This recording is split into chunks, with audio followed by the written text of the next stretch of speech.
హన్మకొండ జిల్లా భీమదేవరపల్లి మండలం ముల్కనూరులో BRS party అభ్యర్థి వినోద్ కుమార్ పార్లమెంట్ ఎన్నికల ప్రచారంలో పాల్గొన్న మాజీ మంత్రి హరీష్ రావు, మాజీ ఎమ్మెల్యే సతీష్ రావు.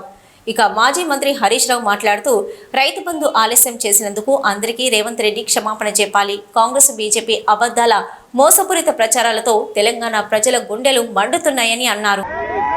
ఒకవైపు ఎండలు మండుతున్నాయి, కాంగ్రెస్ వాళ్ళ బీజేపీ వాళ్ళ మోసపూరిత వాగ్దానాలు చూసి ప్రజల గుండెలు మండుతున్నాయి. ఎందుకు ఈ మాట అంటున్నా? కాంగ్రెస్ వాళ్ళు పోయిన ఎలక్షన్ల ముంగట ఇదే హుస్నాబాద్ల 6 గ్యారంటీలు అని బాండ్ పేపర్ల మీద రాసిచ్చి మీ కాళ్ళల్లో పట్టుకొని మీ చేతులల్లో మొక్కి ఇగో రాగానే 100 రోజుల్లో 6 గ్యారంటీలు అమలు చేస్తామని డబ్బాల ఓట్లు వేసుకున్నారు. కానీ ఏం చేసిండ్రు? ఓడదాటేదాకా ఓడమల్లప్ప, ఓడదాటినాక బోడమల్లప్ప. గద్దెనెక్కిన కాంగ్రెస్ ఇవాళ 6 గ్యారంటీల్లో ఇచ్చిన ఒక్కటన్నా చక్కగా అమలు చేసిండ్రా? బస్సు తప్ప అంతా తుస్సే. నమ్మి ఓట్లేసినాం, బీజేపీకి ఓట్లేస్తే ₹1 పని అయిందా చెల్లె?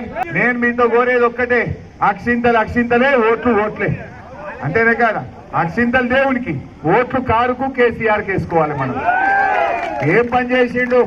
ఏమనంటే క్యాలెండర్లు వస్తారు, చిత్రపటాలు వస్తారు, బొమ్మలు వస్తారు. అవి కడుపు నింపుతాయా?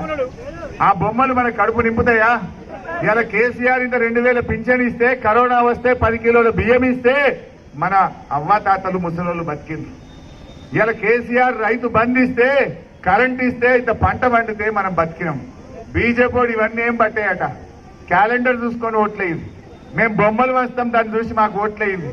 బొమ్మలను చూసుకొని కడుపు నింపుకోండి అంటున్నారు. అటువంటి బీజేపీకి ఓటేస్తే మళ్ళా మన తెలంగాణ వెనుకకు పోతుంది. దయచేసి మీరందరూ కూడా కారు గుర్తుకు ఓటేసి, వికాసం కావాలంటే వినోదన్న గెలవాలి. వికాసం అంటే అభివృద్ధి కావాలంటే వినోదన్నను గెలిపియండి. ఆయన చాలా అనుభవం ఉన్నవాడు, మేధావి, విజ్ఞాని.